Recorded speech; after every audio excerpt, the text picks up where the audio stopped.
আসসালামু আলাইকুম।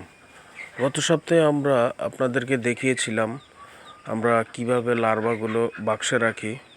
এই যে দধির কাপগুলোতে রাখার পরে এগুলা 7 দিন রাখার পরে এগুলা পিউপা হয়ে গেছে। তো আমরা আজকে আপনাদেরকে দেখাবো কি পরিমাণ পিউপা হয়েছে 7 দিনে। আমরা প্রায় 400 কাপে রাখছিলাম। এই যে দেখেন, এগুলো হচ্ছে প্রাথমিক সাইজ। এগুলা আবার 1 সপ্তাহ ভিতরে এগুলা কালো হয়ে সম্পূর্ণ মাদার হয়ে যাবে।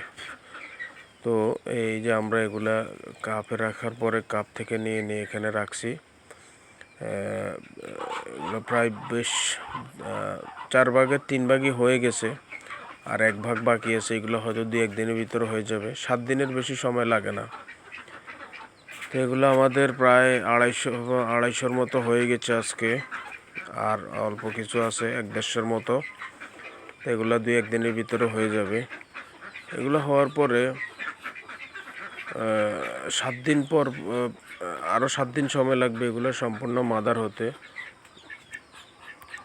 সম্পূর্ণ মাদার হয়ে যাওয়ার পরে আবার তারা ডিম দিতে